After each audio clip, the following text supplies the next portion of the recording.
Imagine, if you dare, a transaction stripped bare of humanity. A king, not of men, but of possessions, haggling over the flesh of women as if they were livestock.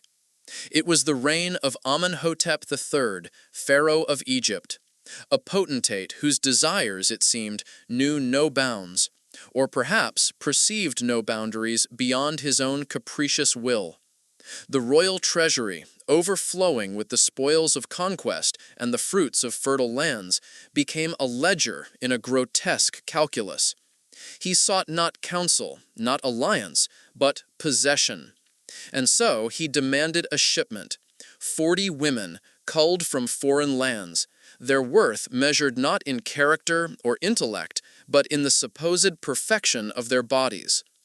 The demand, a chilling decree etched in the annals of history, echoes across the millennia. Not wives, not queens, these women were destined for a fate far less enviable. They were to be slaves, reduced to objects of servitude, their identities subsumed by the whims of their owner, their memories, hopes, and dreams carelessly discarded like broken pottery. Silver, that cold, gleaming metal, sealed their fate, a brutal testament to the commodification of human life. The king of Gaza, ever eager to please, or perhaps terrified to refuse, obliged the pharaoh's request. He would scour his lands, seeking out the fairest, the most desirable, presenting them as tribute to the insatiable appetite of the Egyptian court. Little did these women know, as they went about their daily lives, that their destinies were about to be irrevocably and tragically altered. Imagine the terror, the confusion, the utter helplessness as they were torn from their families, their homes, their familiar surroundings, and thrust into the alien world of ancient Egypt. These were not conquerors or criminals, they were simply desirable. And in that single, terrifying attribute lay their undoing. The grand narrative of Egyptian power and majesty is forever tainted by this grim reality. The purchase of 40 souls, a chilling reminder of the human cost of empire, the price of perfection paid in lives. The questions linger, heavy and unsettling, like the desert heat. Who were these women? What lives did they lead before they were reduced to mere property? What horrors, what indignities awaited them within the gilded cages of the royal palace? And, perhaps most disturbingly, what does this episode reveal about the nature of power, desire, and the dehumanizing logic of conquest? The official records, those meticulously crafted chronicles of pharaonic triumphs and divine mandates, offer a chillingly sanitized glimpse into the realities of enslavement in ancient Egypt. They speak of captives, living prisoners, brought back from military campaigns in Nubia, Libya, and Canaan, their fates sealed by the stroke of a scribe's pen. These campaigns, ostensibly about land and resources, were, in truth, also about the acquisition of human chattel, people reduced to commodities, their value measured solely by their ability to serve. Pharaohs, like Ramesses III, boasted of bringing back wives and children in tens of thousands, only to brand them, enslave them, and put them to work.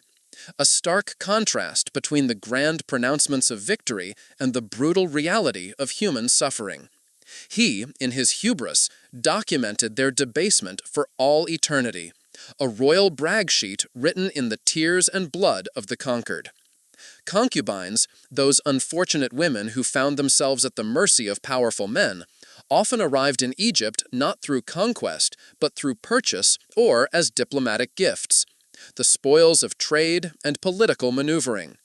The Amarna archives, a treasure trove of ancient correspondence, reveal the cynical calculations behind these transactions. Amenhotep III, in a particularly callous letter to the king of Gaza, haggled over the price of 40 concubines, specifying that they must be very beautiful and without blemish. It was the ancient equivalent of a discerning shopper selecting merchandise, a chilling demonstration of the casual inhumanity that permeated the highest levels of power. Household records, like Papyrus Brooklyn 35.446 from the 13th dynasty, provide a glimpse into the lives of these enslaved women. They list dozens of Asiatic women working in elite homes, their tasks ranging from the mundane to the intimate. While they are officially designated as household servants, the reality was undoubtedly far more complex and disturbing. Some, no doubt, served as concubines, their bodies subjected to the desires of their masters, their lives devoid of autonomy or dignity, their fates intertwined with the complex web of power and privilege that defined ancient Egyptian society. The Mediterranean slave trade, often orchestrated by Semitic traders, further fueled this system of exploitation, with women from Asia Minor being routinely trafficked into Egypt to satisfy the demands of the elite. Egypt, therefore, had a well-established, albeit morally reprehensible, system in place for the acquisition and exploitation of women, a pipeline of human misery that flowed steadily, enriching the powerful while crushing the powerless. Legally speaking, a concubine slave existed in a void. No marriage contract, no dowry, no rights. She was, for all intents and purposes, invisible to the law. The wife has a marriage contract, one later Egyptian text succinctly stated, "The concubine has none." She could not own property, she could be sold, inherited, or passed around like furniture. Even her children, the products of forced intimacy, inherited her enslaved status, perpetuating the cycle of misery. There was no path to freedom, no legal recourse, no recognition of her humanity. She was simply property, to be used and discarded at will. Enslaved and delivered, a woman given to a pharaoh, a noble, his existence was now legally his. He could do with her as he pleased, unbound by law or conscience. Her body was his to command, her emotions irrelevant, her fate entirely dependent on his whims. There was no recourse, no appeal, no sanctuary. She was, in essence, erased from the world, reduced to a mere object in the possession of a powerful man. The very word used to describe these women, hm, meaning servant or slave, underscores their utter lack of status. The two-letter word encompassed their entire existence. They were defined solely by their servitude, their individuality stripped away, their humanity denied. And yet, amidst this bleak landscape of oppression and exploitation, glimmers of hope, however rare, occasionally emerged. Mutmua, a concubine of Thutmose IV, defied the odds and rose to become regent when her son, Amenhotep III, was still a child. She effectively ruled Egypt, wielding power and influence that would have been unimaginable for a woman in her position. Later, she was honored with queenly titles, a testament to her extraordinary achievements. But such stories were the exception, not the rule. Fleeting moments of triumph in a sea of despair. They served only to highlight the extraordinary circumstances required for a concubine to overcome the systemic barriers that were designed to keep her in a perpetual state of subjugation. For every Mutmua who ascended to power, countless others languished in obscurity, their lives defined by hardship, exploitation, and the constant threat of violence. The daily lives of these women were, in a word, forbidding. They were, by definition, forced intimate partners, their bodies at the disposal of their masters. But their servitude extended far beyond the bedroom. They cooked, they wove cloth, they did hair, they cleaned, they fetched and carried. They were expected to serve the household in every conceivable way. Amenhotep III, in his letter to the king of Gaza, specifically requested concubines who were not only beautiful, but also skilled weavers, consorts, and textile workers rolled into one. And because they had no legal protections, they were vulnerable to abuse of all kinds.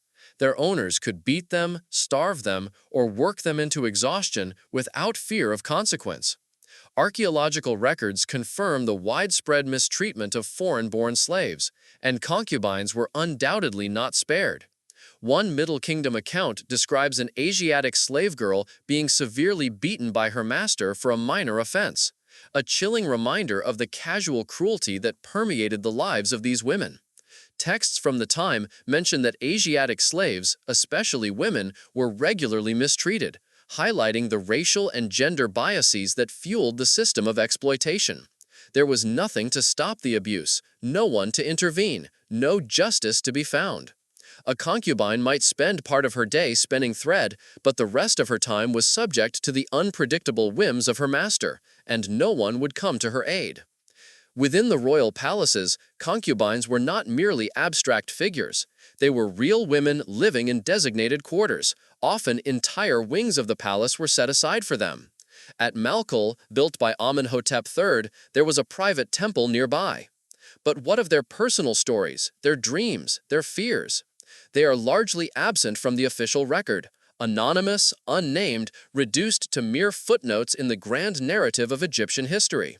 What remains are fragments, administrative files, trial records, and occasional letters that offer tantalizing glimpses into their lives, but ultimately failed to fully illuminate their experiences. One infamous episode, the so-called Harem conspiracy during the reign of Ramses III, circa 1155 BC, provides a rare, albeit disturbing, glimpse into the inner workings of the palace and the potential for dissent within the ranks of the concubines. According to the Turin judicial papyrus, a group of concubines and their sons plotted to assassinate the pharaoh, a palace-level drama with real-world consequences. One of the leaders was Queen Tiamarines, along with her son Prince Pentiva. The court records reveal a plot involving magic spells, poison, and clandestine meetings. The conspiracy, however, was ultimately uncovered, and the perpetrators were subjected to brutal punishments. Pentoa, the prince, was forced to commit suicide, while others were executed. Even Ramses III himself may have fallen victim to the plot. His mummy bears a large slash across the throat, suggesting that the assassination attempt may have been partially successful. The papyrus even lists other women of the pharaoh's harem as part of the plot. The harem conspiracy stands as a stark reminder of the precariousness of life within the royal palace. A concubine could be favored one day and dead the next, her fate determined by the shifting sands of palace intrigue. A little ambition, or someone else's ambition, could drag them down with it. When it came to the end of their lives, the record is almost entirely blank. Unlike royal wives, they did not receive elaborate tombs with lavish inscriptions. There were no statues, no grand send-offs, no monuments to commemorate their existence. Just silence and emptiness. Occasionally, tombs of wealthy elites included slave burials, but even then, there was no clear indication of whether the deceased was a concubine. It is likely that most concubines died without a trace, their names and stories lost to the sands of time.